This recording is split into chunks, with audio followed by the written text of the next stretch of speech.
चलिए दोस्तों, बात करते हैं बिग बैश लीग के इस मैच की। दोस्तों, आपको पता है कि फैंटेसी या ग्रैंड लीग में रिस्क होता है, इसलिए आप इसमें वही पैसा लगाइए जिस पैसे को आप खोने का दम रखते हैं, जिसके जाने से आपकी लाइफ में कोई भी प्रॉब्लम नहीं होती है। अर्थात आप जैसे स्वस्थ व्यस्त मस्त रहते हैं, बिल्कुल वैसे ही रहें और अपनी टीम बनाने में अपनी रिसर्च ज़रूर करें। कोई भी आपसे पैसा मांगता है, मैं आपसे पैसे मांगूं या कोई भी आपसे पैसा मांगे, तो पैसा किसी को भी नहीं देना है। अब चलिए आते हैं विकेट कीपर सेशन में और बात करते हैं आज की टीम में कौन कौन से प्लेयर किस किस कंडीशन में हमारे लिए फ़ायदेमंद हो सकते हैं। तो आते हैं विकेट कीपर सेशन में। आप देखिए, मैंने यहाँ से जॉस फिल्बी को सिलेक्ट किया क्योंकि ये ओपन करने आता है और ये है विकेट कीपिंग भी करता है। बाय डिफ़ॉल्ट अगर ये सेकंड इनिंग में बैटिंग करने आता है तो मैं इस पर रिस्क लेने की सोच सकता हूँ, क्योंकि वहाँ ये नया ग्राउंड है, आप देख रहे हैं हार्बर का नया ग्राउंड है, तो इस पर विकेट्स हो सकता है सेकंड इनिंग में गिर जाए और वहाँ ये रिस्क लेने में कामयाब हो जाए। लेकिन बाय डिफ़ॉल्ट अगर ये पहले बैटिंग करता है तो मैं इसको अपनी टीम में शामिल ज़रूर करूँगा।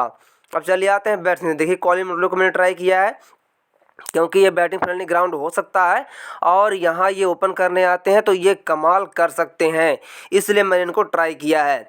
तो कॉलिन मुनरो मेरे टीम में रहेंगे। और यहाँ से मैंने देखिए जे ब्राउन को ट्राई किया है क्योंकि ये ओपन करने आते हैं और इनका सेलेक्टिव परसेंट काफ़ी कम रहेगा।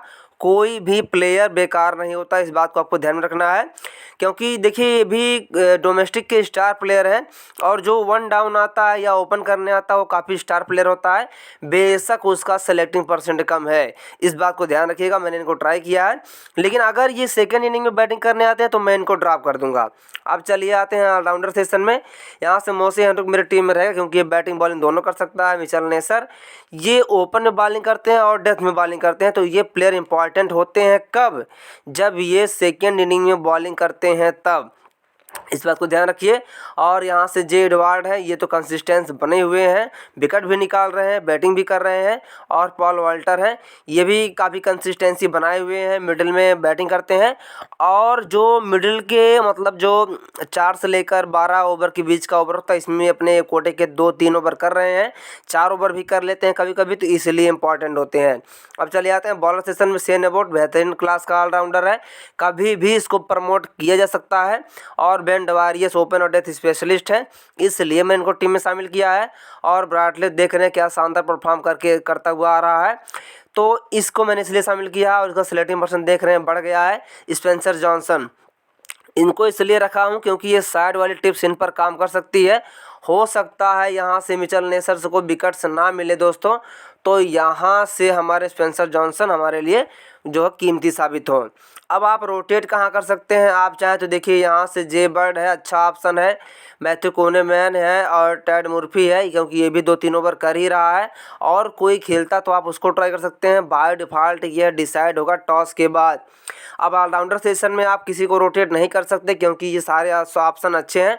हाँ, यहाँ से बैट्समैन सेशन में आप यदि जेम्स विंस पहले बैटिंग करने आते हैं तो आप इनको ज़रूर ट्राई करिए, क्योंकि ओपन करने आते हैं, अच्छे ऑप्शन रहेंगे।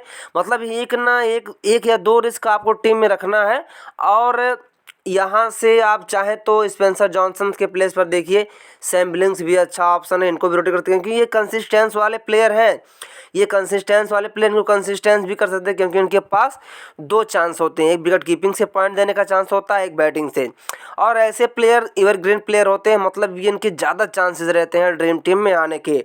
और हमारी तलाश क्या है? ओनली ड्रीम टीम है, वो भी लाइफ में एक बार मिल जाए ड्रीम टीम बहुत है। उसके बाद दोबारा आप, क्योंकि ड्रीम टीम मिलना काफ़ी मुश्किल है और कोई भी नहीं जानता ड्रीम टीम कौन सी बनेगी। तो फिलहाल के लिए वो कंडीशन क्या होगी, मैं वो कंडीशन डिसाइड करूंगा कि किस हिसाब से किसे रोटेट करना, कैसे रिप्लेस करना है। और देखिए, सबसे इम्पॉर्टेंट होता है एक्सपीरियंस, तो आपके पास कुछ ना कुछ एक्सपीरियंस होना चाहिए। अब देखिए, एक्सपीरियंस की बात ये है कि यहाँ से हो सकता है स्पेंसर जॉन्स, मैथ्यू कोनेमैन, ये सेकंड इनिंग में बॉलिंग करते हैं तो मिडिल में बॉलिंग करते हैं, तो इन पर हिटिंग की जाती है, तो इन पर इनको विकेट मिलते हैं।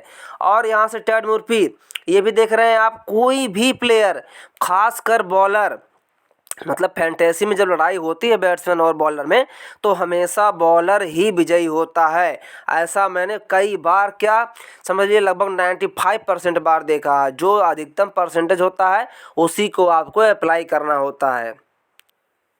तो प्लेइंग 11 जो भी घोषित होती है उसके हिसाब से कोई खेलता है तो आप उसको ज़रूर ट्राई कीजिए, क्योंकि ट्राई करना इसका एक डिफ़ॉल्ट नियम है कि कोई भी प्लेयर किसी भी प्लेयर को रिप्लेस कर सकता है। इस बात को ध्यान रखिए, क्योंकि 15 रन अगर किसी ने बना दिए तो वो भी 25 पॉइंट से ऊपर होता है, और किसी बॉलर ने एक विकेट ले लिया तो भी 25 पॉइंट के अबाउट में ही होता है। तो वहाँ आपका काम, जहाँ जैसे आपका काम आसानी से बन सकता है वहाँ आप ज़रूर करिए।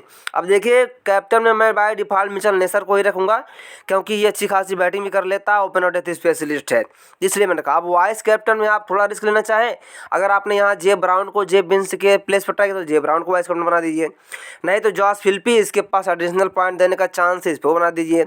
कॉलिन मुनरो अच्छे ऑप्शन, इनको बना दीजिए। कि एक कैप्टन आपको सेम रखना चाहिए, वाइस कैप्टन आप रोटेट कर सकते हैं यदि मैक्सिमम टीम लगाते हैं तो। लेकिन बाय डिफ़ॉल्ट अच्छी पिक जो बेन डेवारियस है, सेकंड इनिंग में बॉलिंग करते हैं तो शेन अबॉट भी हैं। इस कंडीशन को आप देखिए कि कहाँ विकेट गिरने के चांसेज हैं और कैसे हैं। बहुत से ऐसे फैंटेसी प्लेटफॉर्म हैं जिन पर 2 इनिंग्स खिलाई जाती है, तो मतलब अगर आप सेकंड इनिंग की टीम बनाते हैं तो ये सारी स्ट्रेटजी आपके बहुत ही काम की होती है। तो फिलहाल के लिए मैंने ये टीम बनाई है। अब फाइनल टीम दोस्तों डिसाइड होगी टॉस के बाद। तो आशा करता हूँ ये वीडियो आपके लिए ज़रूर हेल्पफुल साबित होगी दोस्तों। और इसमें सबसे इम्पॉर्टेंट क्या होता है दोस्तों, लाइफ में आपका हेल्थ होता है। इसलिए मैं कहता हूँ दोस्तों, अपना ख्याल रखिए, स्वस्थ रहिए, मस्त रहिए, व्यस्त रहिए, take care, be healthy. Bye bye दोस्तों।